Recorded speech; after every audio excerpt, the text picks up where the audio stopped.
Jeremiah 30 and 7. Okay, listen, man, we're embracing this transition, man. Okay, we're looking forward to World War III. We're looking forward to Esau implementing the chip, because that means that we're almost out of here, man. All right? That's what that means, man. We're waiting for that. Okay? This is Deuteronomy 30 and 7, and it reads, "Alas, for that day is great, so that none is like it. It is even the time of Jacob's trouble, but he shall be saved out of it." And we know who's going to be saved, and that's going to be the elect. All right? Not every one of the nation, not every one of our people are going to be delivered, but the elect, right? Which means the chosen, the select group. All right? That's who's going to be delivered. And the rest are going to be destroyed along with the so-called white man and the rest of the heathen, man. All right? They're going to be destroyed, man. Okay? But the ones who are written in that book, they're good. They don't have nothing to worry about, man. The ones who are written in that book, they're good. Okay? Let's get matter of fact, let's get Zechariah 13 and 8.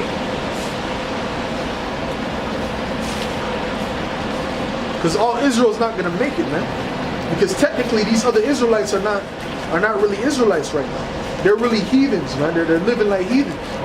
Okay, that's where you get the term Gentile from, right? In the New Testament. Okay, the majority of the time in the New Testament, when it talks about Gentile, is speaking about Israelites who lost their heritage, man. All right. When was one of the big times they lost their heritage? That was during the time of the Greeks, man. When they came into power, these devils. They forced them to leave from. They forced us to leave from our customs, man. All right.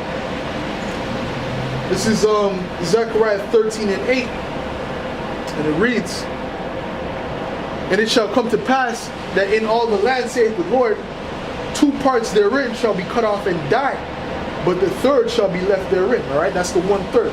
All right, 2 parts are going to be cut off and die, which is the majority. All right, 66.6%. All right, that's going to be cut off, but then the rest, right? The rest that remains, the remnant, they're going to be delivered and go directly into the kingdom, man. All right, and it reads, "And I will bring the third part through the fire, and will refine them as silver is refined, and will try them as gold is tried. They shall call on my name, and I will hear them." So the name is important, man. The name is important, man. So any group telling you, any leader telling you that the name's not important, that dude is not a man of the Lord. Point blank, period. Okay? "I will say, it is my people, and they shall say, the Lord is my power." But he's only gonna, the Lord is only gonna say, the Lord is, they are my people to the elect. He's not gonna be saying that to the 2/3. Okay? Because right now the 2/3 are not considered Israelites, man, in the spirit. Okay? Even though they are physically they are Israelites, right? Through bloodline, but spiritually 2/3 of our people are not Israelites, man. Okay? Why? Because they don't follow the ways that the Most High told them to follow, man. All right? They eat all type of abominations. They come against the men of the Lord. So the Most High is not dealing with them, man. Let's get Romans 9. The Most High is not dealing with them. That's what it breaks down to. The Most High has to be dealing with you, man. The Most High had to choose you.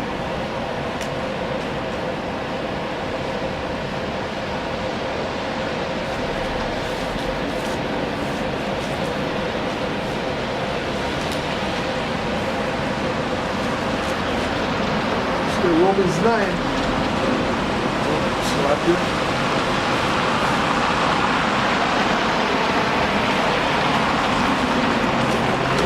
Let's go Romans 9. And I'll start at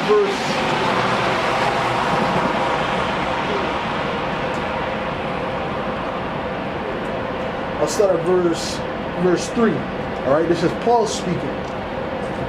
"For I could wish that myself were accursed from Hamashiach, for my brethren, my kinsmen, according to the flesh, who are Israelites."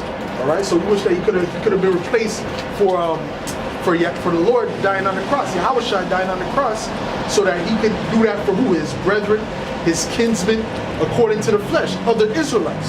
All right, and it says, "To whom pertaineth the adoption and the glory and the covenants and the giving of the law and the service of the Most High and the promises," man. That's what it pertains to us, the Israelites, okay? And it says, whose are the fathers, and of whom concerning the flesh Hamashiach came, who is over all, the Most High blessed forever. Amen. All right. So this is what pertains to the Israelites. All that pertains to the Israelites. So no one else can fit themselves in there unless they're already Israelites through blood. All right. And it says, not as though the word of the Most High hath taken none effect, for they are not all Israel which are of Israel. Right. And I had an example of that pass by earlier when I was speaking, man. All right, I said, brother, you know you're an Israelite. You know, you kind of had to look like, oh, fuck that shit, right? So he's a heathen, man, right? Even though he's an Israelite by blood, by lineage, he's a heathen, man, in the spirit. You understand? He's not an Israelite in the spirit, man. Okay? Like us, we're coming back to our heritage, wearing the garments, you know, observing the Passover, the Day of Atonement, these different high holy days. Because we're coming back to our heritage, man. We're Israelites. And we call ourselves by such. All right? Which means what? Yasharallah, he is the prince of the power, man. We're princes of God, man. Okay? But 2/3, what do they want to be? They don't want to be the princes of the power, man. They rather be black, Latino, which is not even a real nationality, man. That's just made up, man. All right? That's not real. That's made up, man. Okay? The Most High never said there's going to be a nation of black people. There's going to be a nation of Latino people, man. Okay?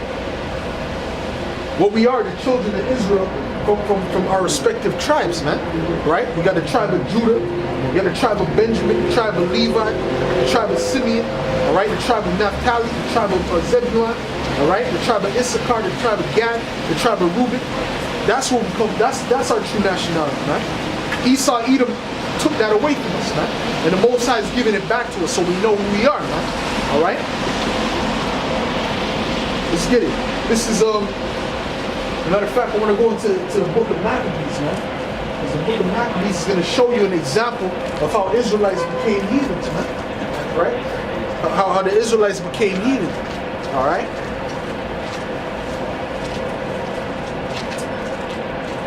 This is Maccabees. First Maccabees, I believe it is. Right? It goes into Antiochus, Antiochus, how do you say that devil's name?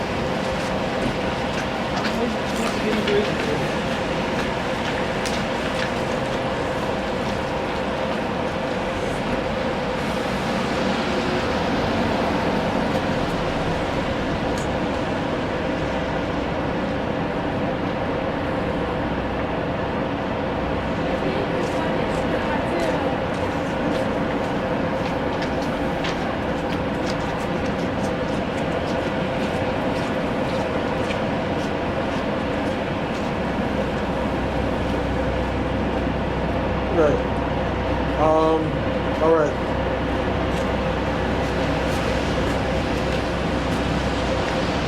This is,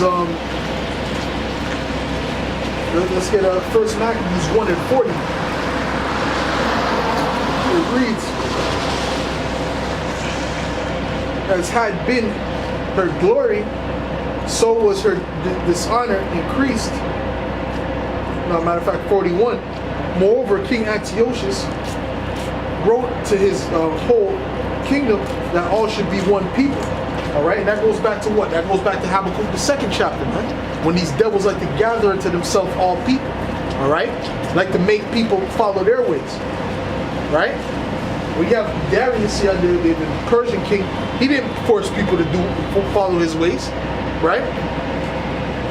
They had to pay tribute or whatever. They weren't forced to live how he lived, man. They had their own customs, their own things like that. All right. So Esau, Edom, this is particular to him. In the kingdom, we're going to make these people follow our ways. Now, our ways is the ways of Yahweh Shem Yahushai. All right. But we're just showing you the difference of Esau, man. Okay. The Esau wants you to dress like it. He wants to do all that shit. All right. They could dress. You know, they can put on their style of clothing, okay? And it says, and everyone should leave his laws, so all the heathen agreed according to the commandment of the king.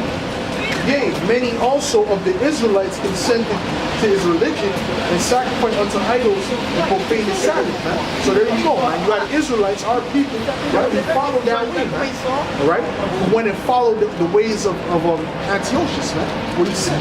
He said to go and that they're not supposed to follow their own laws, right?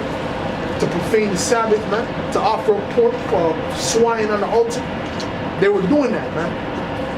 So they were Israelites in blood and flesh, but spiritually they were heathens, man.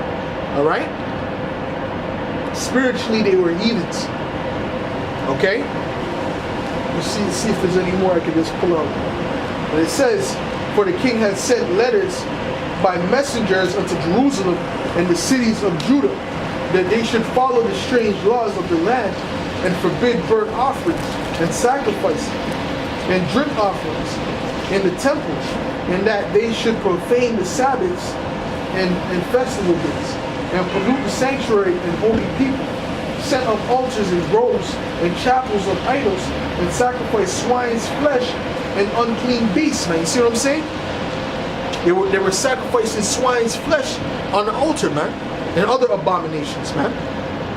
Okay, that's something a heathen would do. And it says that they should also leave their children uncircumcised. That's heathenistic, all right?